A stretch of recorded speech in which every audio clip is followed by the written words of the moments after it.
नमस्कार मंडळी, तुमचं माझ्या यूट्यूब चॅनलवर खूप खूप स्वागत आहे.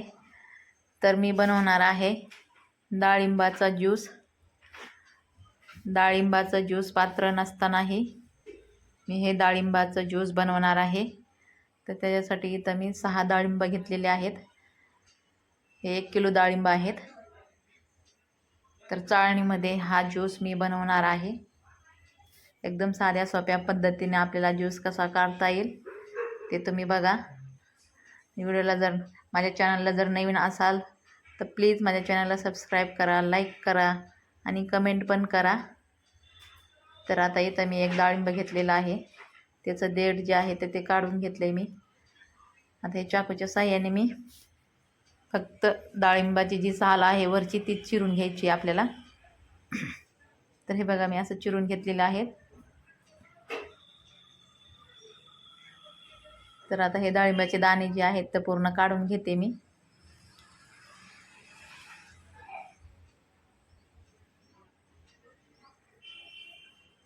एकदम घरच्या घरी असा ज्यूस आपल्याला कसा करता येईल आणि साध्या पद्धतीने कसा करता येईल ती पद्धत मी दाखवलेली आहे व्हिडिओमध्ये.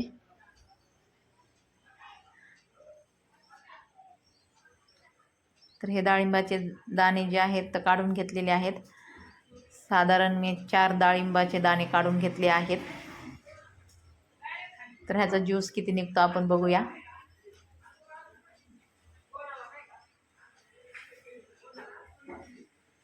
तर आता इथं मी एक स्टीलचं पातेलं घेतलेलं आहे. त्याच्यावरती आता ही चाळणी ठेवून घेतलेली आहे. जी आपण पुरण वाटतो ना तीच चाळणी घेतली आहे मी. आणि ह्याच्यासाठी मी घेतलेलं आहे 1 गिलास इथं. आता हे जे डाळिंबाचे दाणे आहेत तर ते चाळणीमध्ये टाकून घेते मी थोडे थोडे. एकदमच असे जास्त टाकायचे नाही आहे.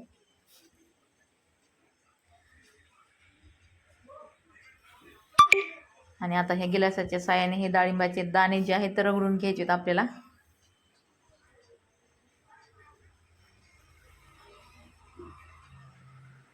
तर हे असं रगडून घ्यायचे आहेत आपल्याला दाणे. ते डाळिंबाचे दाण्यामधला जो ज्यूस आहे तो पूर्ण असा खाली निघायला पाहिजे तसं हे रगडून घ्यायचे आहेत आपल्याला दाणे सगळे.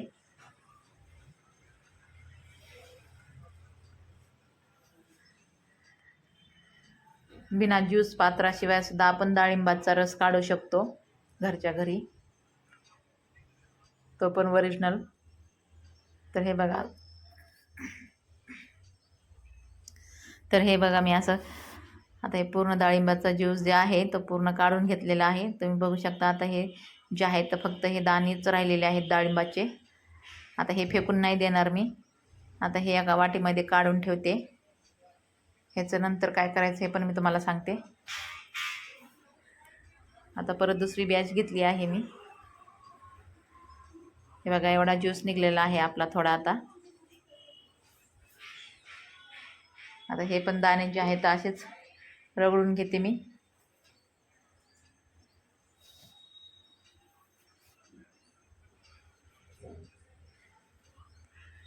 चाळणी थोडी हलते म्हणून मुलाला धारा लावलेला आहे मी इथं.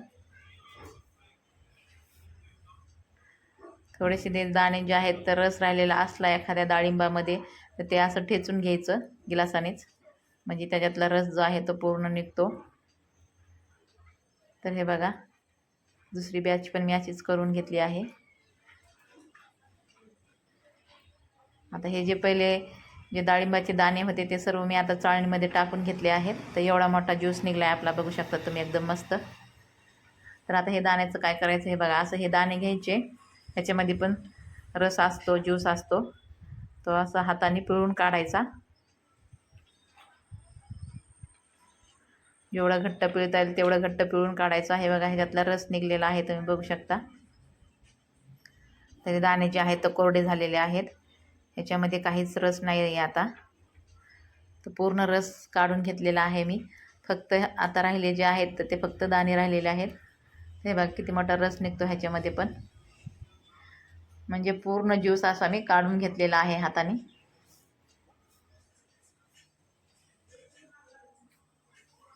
ज्यूस पात्राशिवाय डाळिंबाचा आपण असा रस, डाळिंबाचा असा ज्यूस जो आहे तो काढून घेऊ शकतो एकदम साध्या सिंपल पद्धतीने. तर हे पूर्ण काढून घेतलेले आहेत. फक्त आता ह्याच्यामध्ये रस काही राहिलेला नाही आहे डाळिंबाचा. तर आपला हे ज्यूस जे आहे तर छान असा तयार झालेला आहे. तुम्ही बघू शकता एकदम मस्त असा कलर पण आहे, नॅचरल कलर. ह्याच्यामध्ये तुम्हाला साखर टाकायचं असले तर तुम्ही टाकू शकता, पण मी ह्याच्यामध्ये साखर टाकणार नाही आहे, कारण आम्ही गोड जे आहेत तर कमीच खातो. तर साधारण 5 डाळिंबाचा ज्यूस आहे हा. तर 1 ग्लास भरलेला आहे, तुम्ही बघू शकता.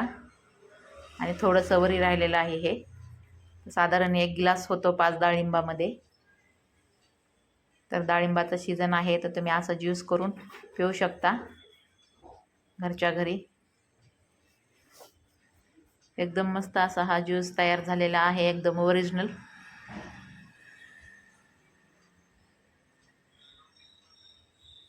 तुम्हाला रेसिपी आवडली तर प्लीज माझ्या चॅनलला सबस्क्राईब करा, लाईक करा आणि कमेंट करा.